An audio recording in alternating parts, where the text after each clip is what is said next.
He was 11 when they took him. His name was erased. His body mutilated. And his life no longer his. She was 14, still smelled faintly of jasmine. She had never seen a man without clothes.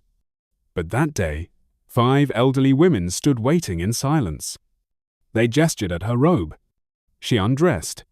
A cold hand reached between her legs, without a word. Moments later, a drop of blood soaked through the thin white silk. One of them nodded. She had passed the test. In the golden palaces of the East, power wasn't measured only in gold or steel. It was measured in purity, in blood, and in silence. From the 12th century onward, in many Asian dynasties, China, Korea, Dai Vieta system emerged. It had no official name, no public laws, but it worked smoothly, quietly, efficiently. Its task? Not governance, not war, but acquisition of untouched flesh. They searched for virgins. They tested them, trained them, delivered them to the emperor's bed like offerings to a god. It was a machine, hidden behind silk screens and protocol, merciless, and almost invisible. In a small village along the southern river delta, people whispered that if a girl was beautiful, she should never walk alone at dusk. Not because of thieves, but because of the palace's selection guards, men sent by the Imperial Household Bureau. They came at night.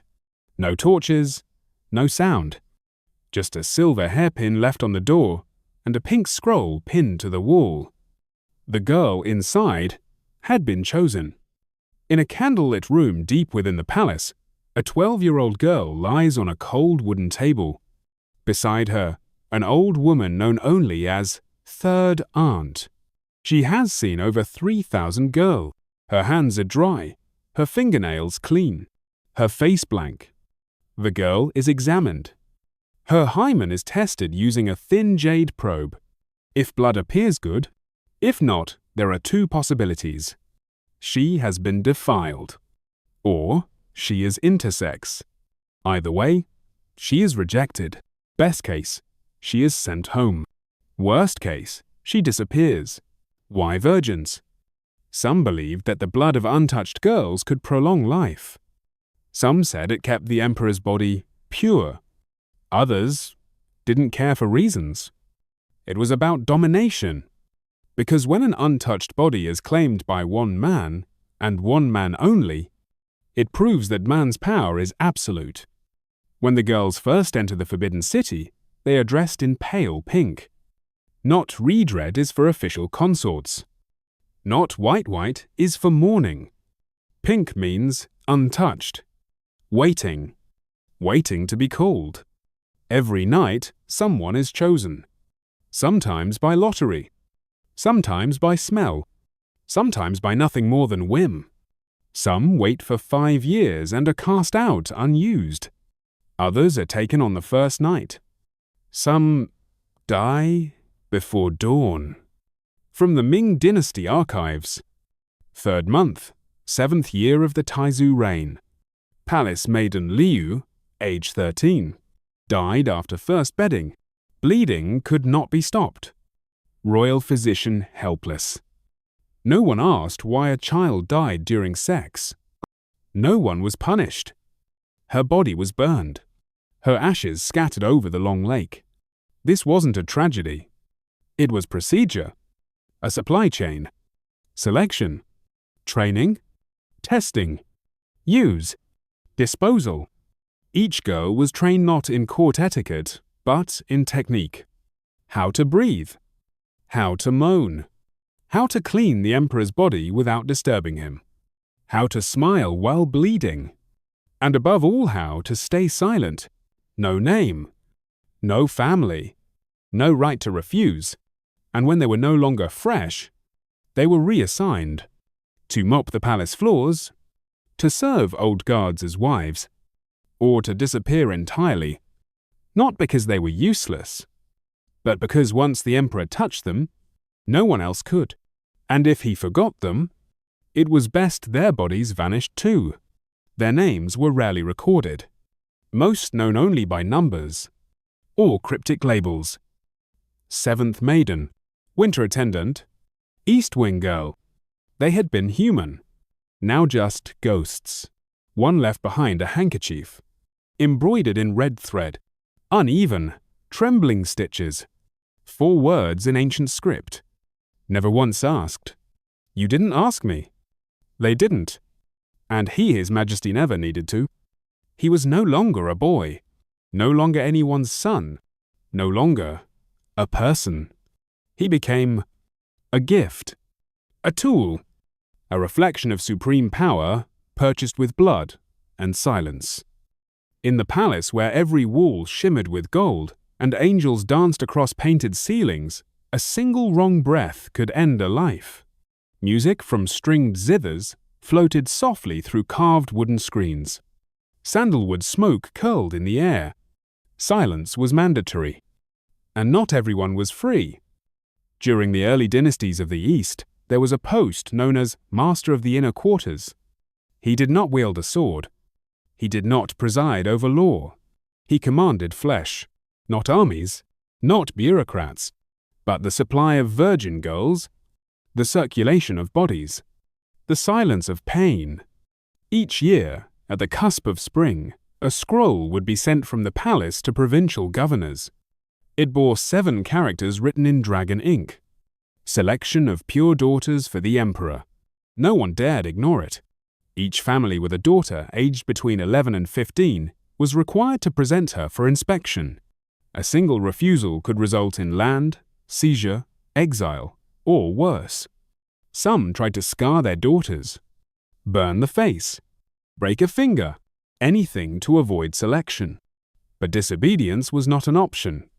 And so, they prepared their girls, taught them to kneel, to keep their gaze low, to not speak unless asked. And still, it was never enough. The first stage was visual. Skin, teeth, feet. Then came the more intimate examination. Virginity was assessed by trained midwives, old women with steady hands and eyes like glass. They used polished tools of jade and bone, slid gently, then not so gently. If blood appeared, she passed. If not, she was marked. Some were returned home in shame. Others never returned at all.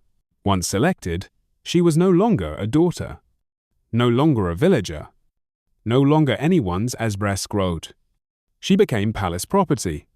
Her name was replaced with a number. Her clothing changed to soft pastels.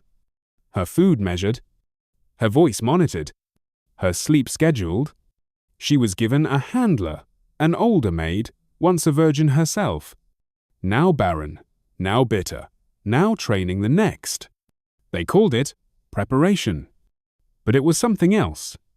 She was taught how to breathe with grace, how to speak only in couplets, how to cleanse herself with rosewater before every summons, how to mask fear with stillness, how to never, ever say no.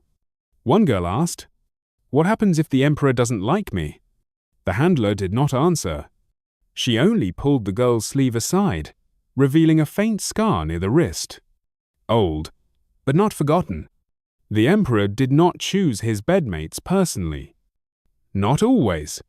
There were nights when he was presented with 10, side by side, all dressed in identical silk, all eyes down, all skin pale under candlelight. He would nod, or not. That was enough. The ones he chose were taken to the long hall. They were bathed, perfumed, given honey to calm their nerves. Then they were made to wait.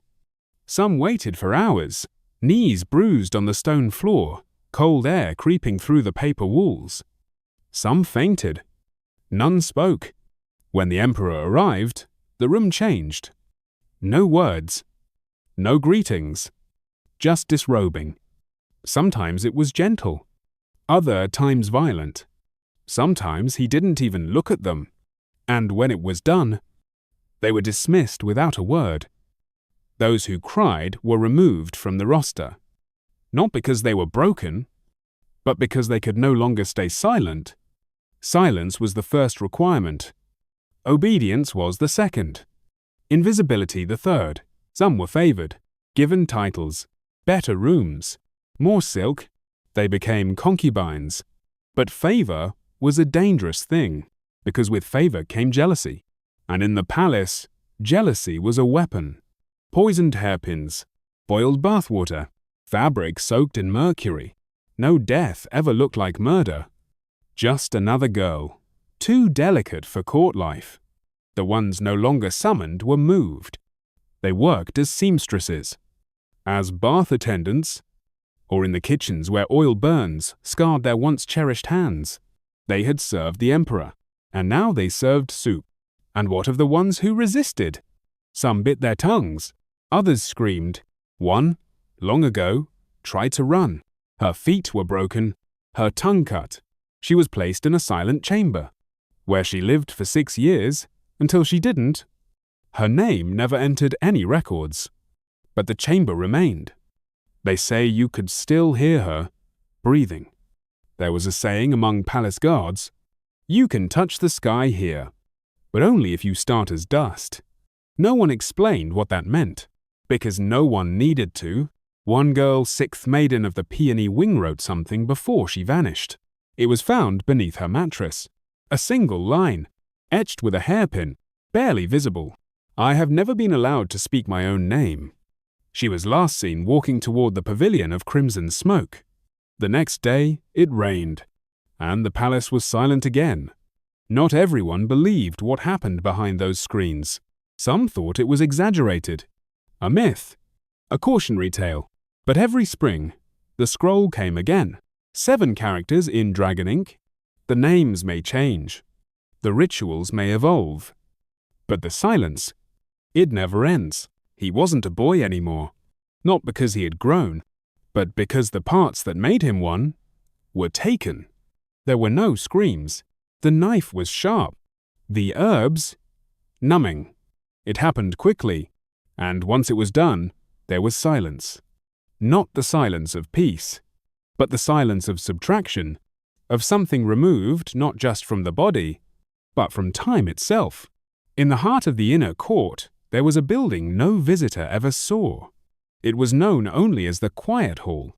There, boys were turned into ghosts. They arrived, clutching the hems of their mothers' robes. They left wrapped in palace blue. No family, no future, no voice. Not all were orphans. Some were sold, by fathers who owed taxes, by mothers who could not afford another mouth, by cousins who needed favor at court. And some simply disappeared. One moment at the village well, the next gone, whisked away by black-robed men with golden seals.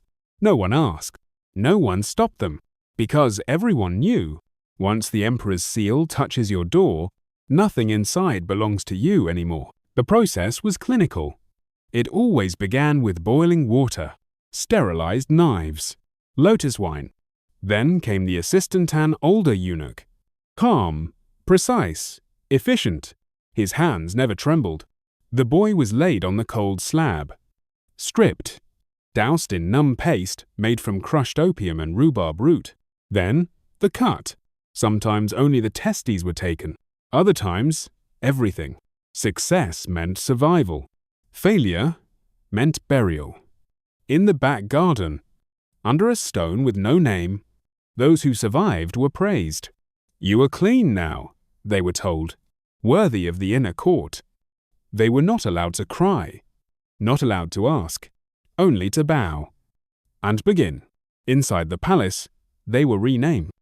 Most were given numbers, or floral designations. Plum room boy, willow pavilion attendant, orchid wing shadow.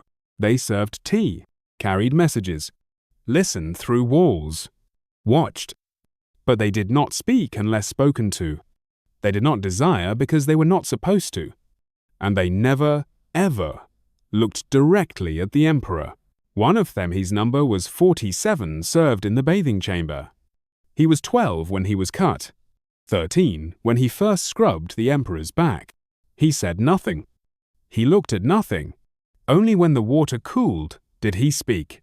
Would His Majesty like the hotter basin? The emperor never replied. He only stood, turned, and walked past. 47 would drain the bath, clean the towels, and wait for nightfall. Sometimes he dreamed of rivers. Not blood, just rivers. Moving. The eunuchs were both everywhere and nowhere. They knew who the emperor slept with. They knew who bled in silence. They knew which wine cups were poisoned and which were simply ceremonial. But they said nothing, because they had learned something vital. In a place where power consumes everything, knowledge is not strength. Silence is. Some were promoted, given scrolls, stamps, command over lower ranks, but even the most powerful eunuch could be beaten to death in the snow courtyard for forgetting to bow fast enough, and the snow would be shoveled, the blood rinsed, and the flute music would continue as if nothing happened, because nothing had. Not really. There was one story passed quietly between laundry rooms and incense halls. A eunuch named Yin, bright-eyed, fast, favored. He once dared to glance at the consort during her bath. Not stare, just glance. That night, he vanished. The next morning, a jar was delivered to the medical wing. Inside, a pair of eyes. Still wet, and yet they endured. Because even ghosts fear the dark. Because even broken things still want to be touched gently, once before they disappear. One boy named Nothing was once asked, "Do you miss your past?" He answered without blinking, "I have no past. I serve the future." His future. Then he poured tea, and the question was forgotten. It is easy to think of history as a book. Pages, paragraphs, neatly told stories. But inside the palace, there were no pages, only walls. And inside those walls, bodies that bent until they broke, smiles that never reached the eyes, and names no one remembered because they were never spoken aloud. He was no longer a son, no longer a boy. He became something else. The gates didn't open from the inside. That was the first lesson every new girl learned. Not through words, but through absence. They saw no one return. No one arrive from beyond. No carts came in. No families visited. No windows faced the outside world. They were inside now, and inside was forever. The inner court was its own world, self-contained, self-regulating, and self-consuming. It had its own doctors, its own laws, its own air. The food came through hidden doors, the waste left through secret channels. Even the water filtered through dragon-mouth pipes carried no memory of what came before. Nothing left, not even a whisper. There were no clocks. Time moved differently here. There was only the rhythm of preparation, the cycle of selection, and the echoes of footsteps down long, polished corridors. They were called by numbers, or by colors. 5th pink, 3rd plum, 8th moonlight. They walked in lines, ate in silence, and slept in row 12 to a chamber. No curtains, no locks, no privacy, because privacy was a form of ownership, and they owned nothing, not even themselves. One girl once asked, "What day is it?" Her attendant didn't answer, only placed a comb in her hand and said, "Today is your turn." There was no preparation for the first time. They were bathed, oiled, perfumed with crushed magnolia and orchid, their bodies inspected for blemishes, their hair tied into the style preferred by the emperor that season. Then they were dressed in a silk robed on the inside, white on the outside. They were told not to cry, not to resist, not to bleed too much, and if they did, do it quietly. She was 15. The night felt colder than usual. Even though it was mid-spring, 2 eunuchs guided her through the curved hallway known as the Serpent's Walk. No one spoke. Each step closer to the emperor's chambers felt like walking toward a fire that did not burn skin only the soul. When the doors opened, she didn't see him. Only the bed, the robes, the incense. Then the voice? Approach. It was not cruel, not warm, just final. What happened next was not passion, not love, not even violence.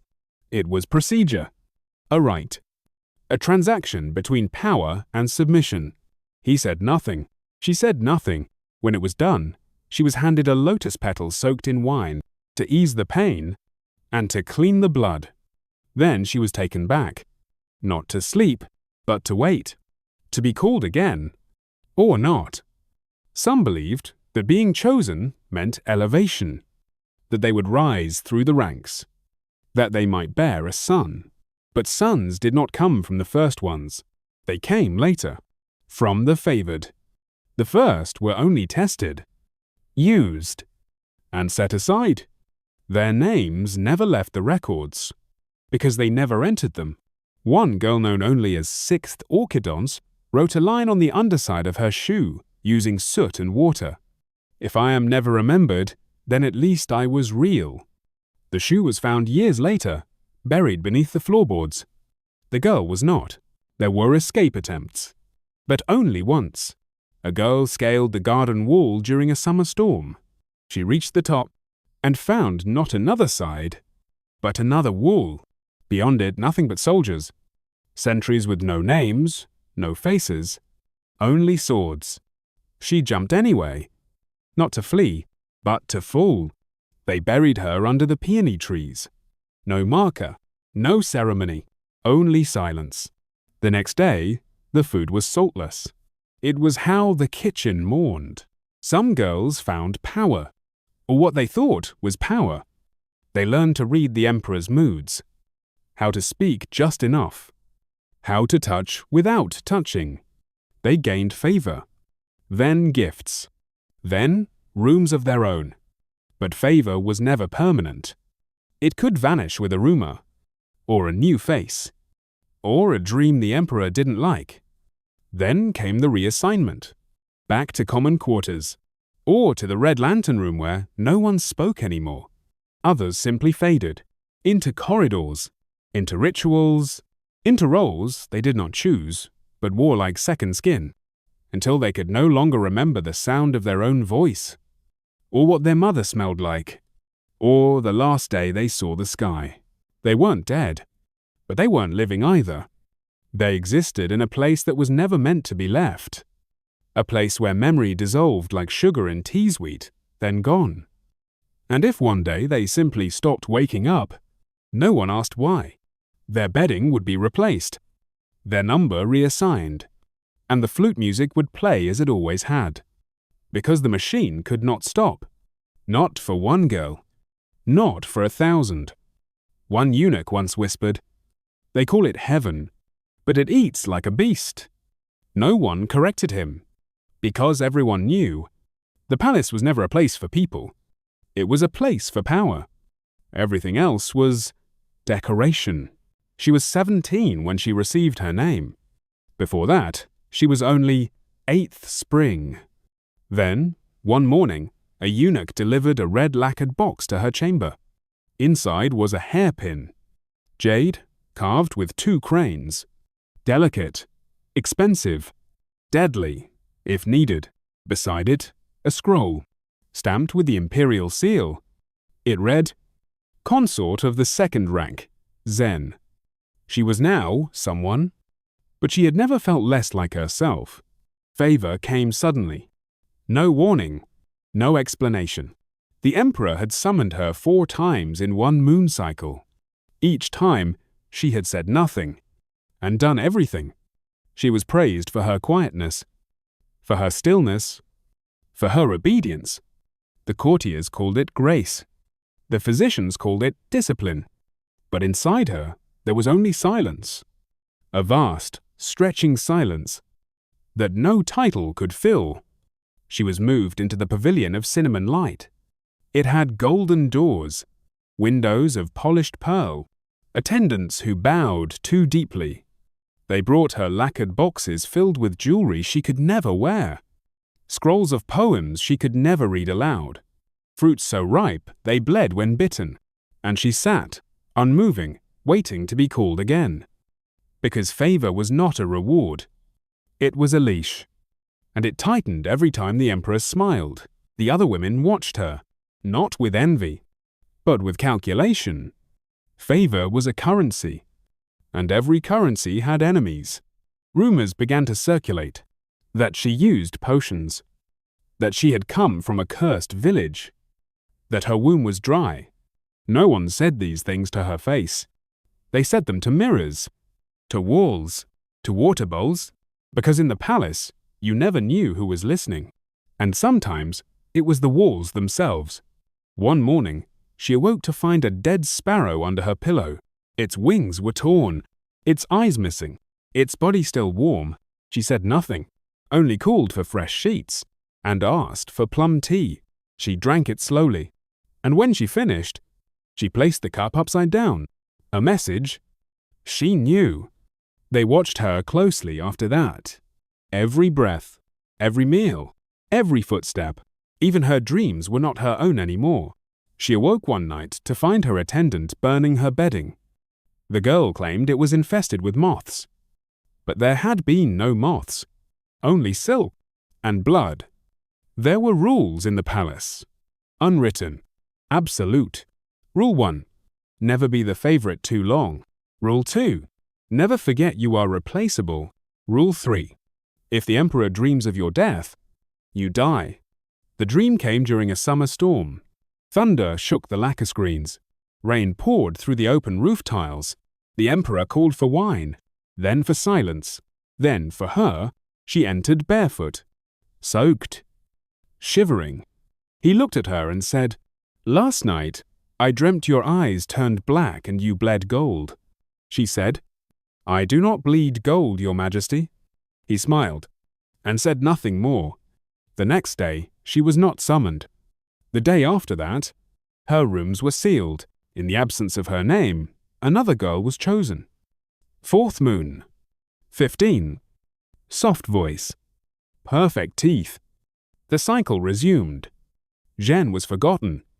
Almost.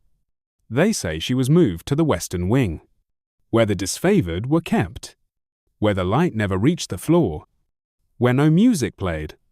She was not demoted, just misplaced. Records showed she remained a consort, but she had no schedule, no audience, no voice. The final note in her palace log read, "Breath shallow, eyes open." That was all. One night, a fire started in the western wing. It burned quickly. No bells rang. No guards moved. By dawn, 3 rooms were ash, and the scent of burnt silk lingered in the air for days. No bodies were recovered. Only a single jade hairpin. Broken. Split at the neck. One crane missing its wings. No announcement was made. No mourning observed. The palace held a lantern ceremony that evening. Candles floated on the lotus pond. The emperor watched from his terrace, his face unreadable. When asked the next morning what he dreamt, he said, "Only snow," and silence. Later that year, a new scroll was issued. Selection of pure daughters for winter quarter. The machine began again. The gears turned, and new names arrived. Each one unaware of the girl who had once been called Zhen, who once sat beneath dragon banners, who once tasted favor and fire. In the margins of an old palace document never submitted, never sealed, someone had written, "She smiled too gently." That was her mistake. They never touched the emperor. Not directly, not once. And yet they knew him better than his wives, better than his sons, better than his gods. They were the ones who watched, not out of choice, but because that was their only role in the palace, to be silent, to witness, and to forget. These were the readers, the listeners, the shadow scribes of the inner court. Eunuchs trained not to rule, but to record, not to speak, but to memorize, not to feel, but to document feeling. They held no titles. They signed no edicts. Their words were never published. But they remembered everything, because memory was their burden. and silence was their pen. There was a room, small, windowless, hidden beneath the J Pavilion. Inside, a table, a stool, and walls covered with thousands of thin slips of bamboo stacked like bones in a catacomb. Each slip had no name, only a symbol, a time, and a sentence. The records of nights that never officially happened. One read, "Girl wept before entry, dismissed." Another, "Requested lavender oil, refused, bled after 2 minutes." Another, "No visible fear, not selected." No context, no explanation, just cold fragments of Power's appetite.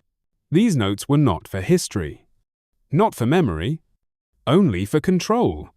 The Emperor never read them. He didn't need to. He had already decided. But the court needed order, patterns, structure to justify chaos. So the Watchers wrote and rewrote and burned what they were told to forget. There were rules for recorders. You must never pause during pain. You must never correct what is untrue. You must never flinch. If a girl cried, record it. If she begged, omit it. If she de-reduce it to 3 words, vitality ceased mid-ritual. Then clean the ink brush and begin again. Some say the Watchers were chosen from those who never screamed during castration, that they had nerves too calm for normal life, that their hearts beat slower, that their blood cooled faster. But others say they were simply the ones who saw cruelty and looked away just long enough to survive. One Watcher, known as Brush Ninyonse, paused during a recording. It was the 3rd night of the Red Wind Festival. The girl summoned was 15. She entered barefoot and did not return. The next morning, Brush 9 submitted no record, only a blank page. When asked why, he said, there was nothing worth remembering. By dusk, he had vanished. The ink he left behind was boiled into medicine. The stool he sat on burned, and the girl's Nemeneva spoken again. The Watchers were not immune to sorrow, but sorrow was discouraged. Emotion was seen as weakness, and weakness, in the palace, was punished by forgetting. Forgetfulness was the most merciful death. They had rituals of their own. When one of their number died, they did not pray. They did not bow. They simply replaced his brush with another, laid it flat on the table, and returned to writing, because the machine could not pause.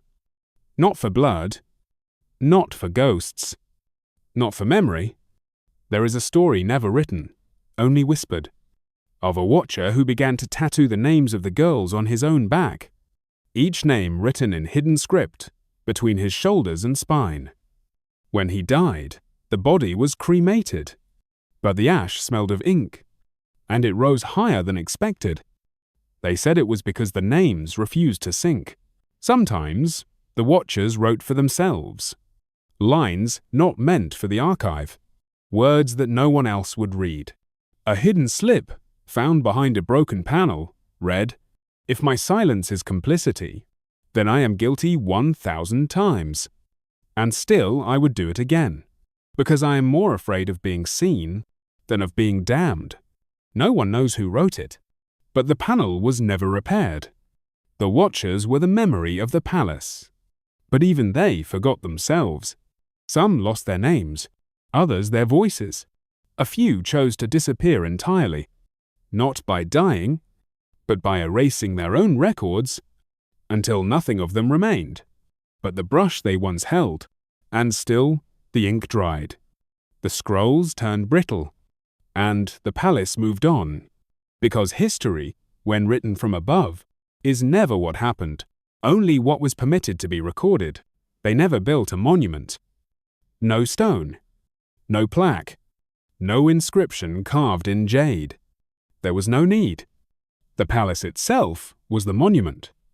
To silence, to power, to things that could not be named. The last of the Watchers died quietly, his bed untouched, his scroll unfinished.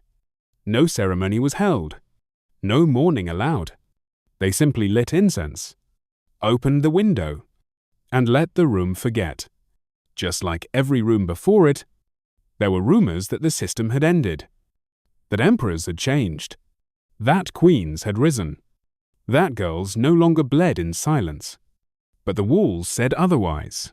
So did the corridors, and the locked doors, and the scrolls that continued to appear in secret archives, unsigned, undated, still written in the same cold hand.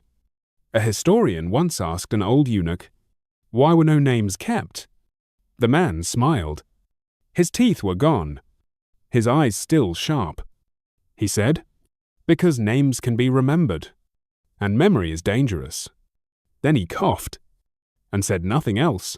Centuries passed. The emperors died. The palaces crumbled. Revolutions came. Kings were buried. Flags were burned. But the stories remained. Not in libraries, not in museums, but in silence.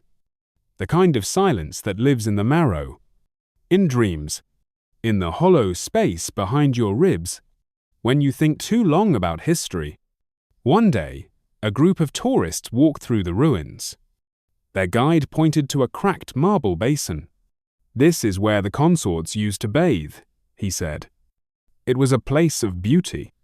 But no one asked where the water drained, or how many girls never stepped out of it again.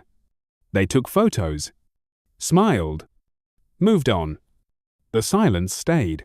In a museum, there is a small hairpin, labeled simply, Qing Dynasty, unknown owner. It is carved from jade, a crane missing one wing. The carving is crude, the break deliberate. No one touches it, but it draws the eye. A child once asked his mother, "Why does the bird look broken?" She said, "It's not broken, it just never finished flying." The child stared longer, then walked away, but the pin remained. Still, watching. We do not know their names. We do not know their final thoughts. We do not know what they dreamed of, if they dreamed at all. But we know this: they were chosen, trained, used, erased, not because they were weak, but because they were beautiful. And beauty, in the wrong hands, is always the first to be broken. One note, hidden inside the spine of a banned manuscript, surfaced years later. The ink had faded, the paper had yellowed, but the words survived. We were not wives, not lovers, not servants, not saints. We were the pause between one heartbeat and the next. We were the silence that made him feel powerful, unknown, untitled, unwanted. The machine was not a monster. It had no teeth, no growl, no rage. It smiled, offered silk, promised honor, and then it waited for them to kneel. And they did. Because what choice was ever real? This is not a story of the past. It is not confined to dynasty or geography. It is not history. Not really. It is pattern. It is repetition. It is the shape power always takes when no one is looking closely enough. So ask yours quietly, perhaps, while no one is listening. If it looked a little different, would you still recognize it? Would you know it? When it touched your shoulder gently? When it offered you comfort? When it asked you to kneel, just once, for something greater than yourself? Would you remember the girls who were chosen before they could choose? Would you remember the hands that wrote in silence until they could write no more? Would you remember the crane that never got to fly